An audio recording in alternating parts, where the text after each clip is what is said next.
666. Let's talk about the line, a futuristic, almost unbelievable concept from Saudi Arabia's leadership. It is essentially a huge city, planned city, which is only one building that is 109 miles long, in the shape of a single mirrored line cutting through the Saudi desert in NEOM, which is in the northwest of the kingdom, as we know. First, with the plan and some key details, it, as I said, 106 miles long, ultimately will house 9 million people, 200 meters wide, so 656 feet, designed to sit 500 meters or 1,600 feet roughly above sea level, which is interesting that they would note that detail. It will span 34 square kilometers or 13 square miles. That is huge. That is massive. The line will run entirely on renewable energy, which is cool, with no roads, no cars, no emissions, and a high-speed rail will connect sections of the line, kind of sort of like, Richard, like an airport terminal with the train going right down the middle. They'll love that analogy. Yeah, sure they will. The concept here is, I think, universally can be viewed as futuristic and forward-thinking, but is it achievable? I think almost all of the most ambitious projects in human history, dating thousands of years back, have shared one thing in common, and that is a general contemporary sense that there are or were viewed as impossible to achieve or near impossible to achieve when they were announced. And I think the easiest thing in the world would be to criticize this. You look at the sort of hype video for the line, which is just the highest production quality that money can afford, as you can see, and we'll have some of it rolling here on the B-roll. But it is spectacular. It does look like a science fiction movie. But if you think about the goals behind it, things like no carbon footprint, renewable energy powered, community living with shared access to pure natural surroundings. Richard, the line's been teased out in the press for a while now, but this is the first real look at it. And now we really see the vision. Of course, now the financing and other heavy lifting begins. So I'll let you react to sort of what you think. I don't know if you can. I don't know yet what I think. I mean, there's a whole flood of things because, yes, you're right. It was teased out. I mean, the line was first announced in January 2021. Different kind of idea. Still a long line that ran from the coast into the mountains, but with sort of pod cities along the way. This is extraordinary, and I think, as you said, I think a lot of people, I wrote down when we were looking through this, I wrote down hubris, ambitious, visionary. And, people who dismiss Saudi Arabia and criticize MBS for anything he does, this is hubris, this is outrageous. It's unequivocally, unambiguously ambitious. Is it visionary? I mean, and things, cities like this have been tried before. I mean, there's Brasilia in Brazil, there's Chandigarh in India, Putrajaya in Malaysia, Masdar City in Abu Dhabi, nothing on this scale. And that's what's just sort of mind-bending. So, because if you look at it, we're talking not just one skyscraper, really, but it'd be two parallel, 106, 107 miles. That's essentially extending from the northern suburbs of New York City to the southern suburbs of Philadelphia. The two buildings, they'd be, around 600 feet, 500 meters. So just there, that would slot them in now as the 11th tallest buildings in the world at this moment, between the Shanghai World Financial Center and Taipei 101 in Taiwan. I mean, that's just insane.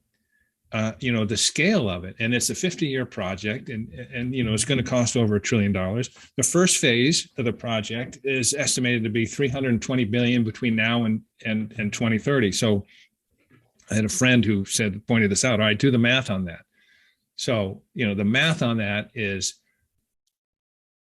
if you started the clock this month, it would be $3.2 billion a month for 100 months straight. So the aspirations are enormous. The funding needs will be enormous.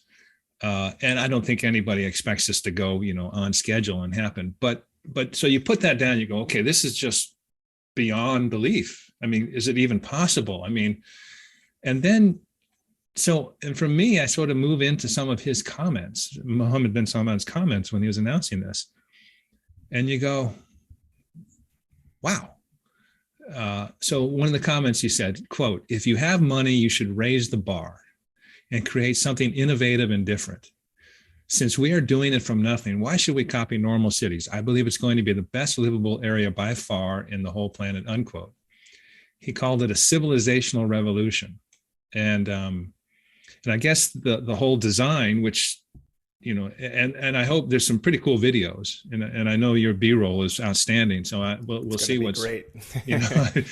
So I encourage people to look at it, and a lot of people already have, because obviously it gets a huge buzz and everybody weighs in. But I guess it's what's called zero gravity urbanism is the informing design of this, which offers, it's an idea of layering city functions vertically. And so the up, down, and across, and public parks, pedestrian areas, schools, homes, places where everything within 5 minutes, and not spread out. Ecologically it's better, energy wise it's better, so on and so forth.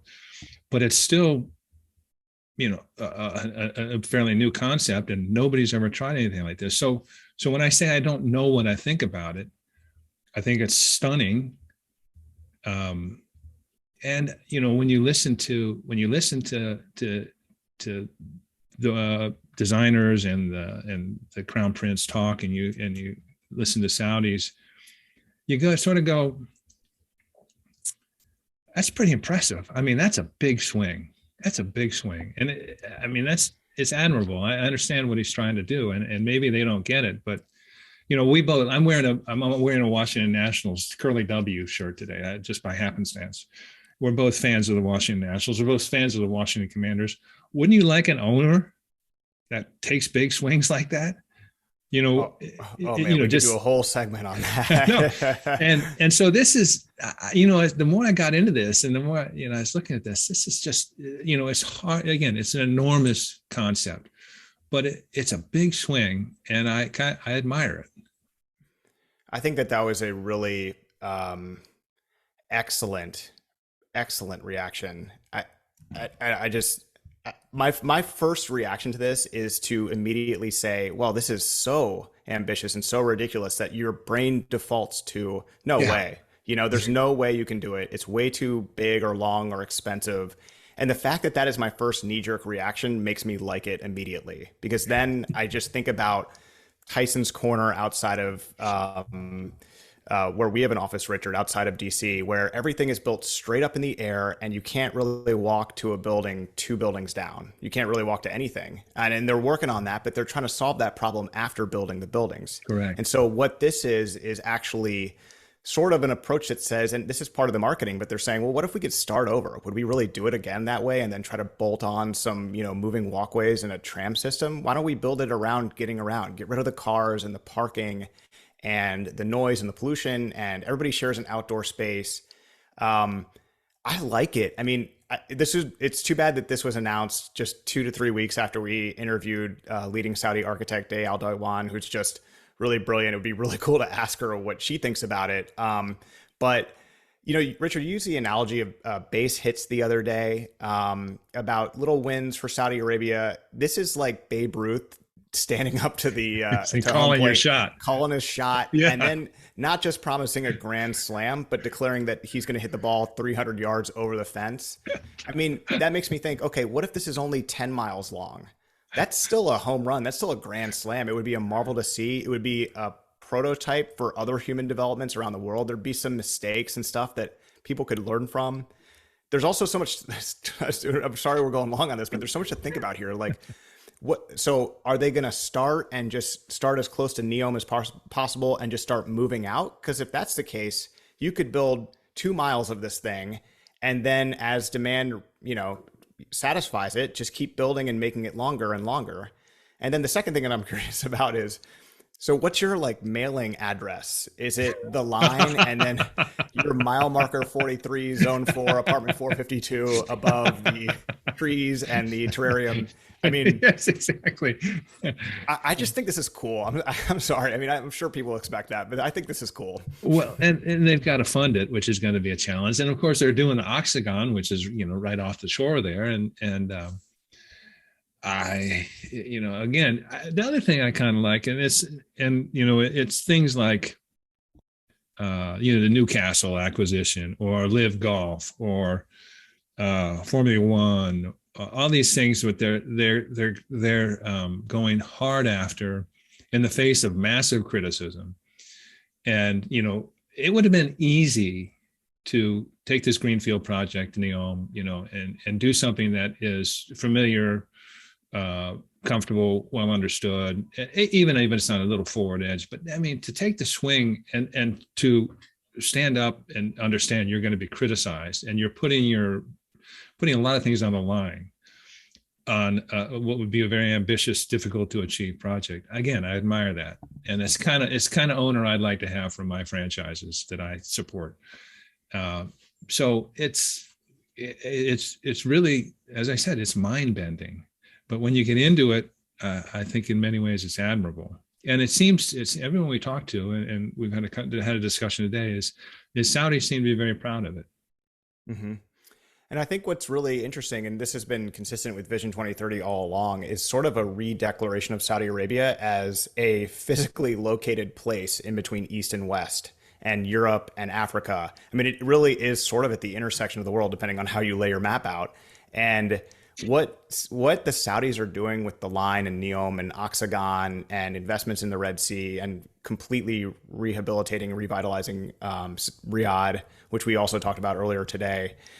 I mean, what they're trying to do here is say, look, we're building something. It's going to take so long. It's going to take decades. But the end result is you're not just transiting through Saudi Arabia to get to Asia or vice versa. You're coming here because this is a great place to live. I mean, if this works out, this will be the pyramids. I mean, this will be something that is a modern marvel of the world. And, Richard, like you said, I mean, there's been a lot of people that have tried in the past, countries that have tried in the past to build mega projects and have failed or have come up short or just abandoned them altogether. But there's also been dozens, hundreds of examples of these types of things where at the time were just completely impossible. The Brooklyn Bridge, Sears Tower. It's like, what do you mean you're going to build a building that high? There's no way you can. I mean, people couldn't believe it. So I like it. Start with maybe a few miles, get it financed, like prove the concept. And I think if it is really cool, people will want to live there. I mean, and we discussed earlier, Richard, we keep going back to this, but I mean, 1 in 5 Saudis would move to NEOM today, and it hasn't even really been built yet. So, that's encouraging. And the weather apparently is really nice. So I think you make a good point about changing the conversation about Saudi Arabia. And one of the interesting things that came out in Crown Prince Mohammed's discussion of the topic earlier this week, and I think indicative of what Saudi Arabia wants to become and how they want to change the conversation, is he said the goal for 2030 is to have 50 million people, half Saudis, half foreigners, living in the kingdom, up from roughly 34 million today. By 2040, this is according to MBS, the target was 100 million people. So, and he quote, that's the main purpose of building NEOM, to raise the capacity of Saudi Arabia, get more citizens and more people in Saudi Arabia. And since we're doing it from nothing, why should we copy normal cities? Unquote. So, in his mind, he sees a Saudi Arabia that has no resemblance to what we perceive it today. And I think that's where sometimes we can't keep up with the imagination, because everyone's stuck in their picture and perspective of Saudi Arabia today. And he's seeing something entirely different. And I think that's where they're headed. And that's what he's hoping to achieve. It's possible to achieve it all. But, just as you were saying, the intent is to completely change your perception and understanding of Saudi Arabia to the extent that you want to go live there. Mm-hmm.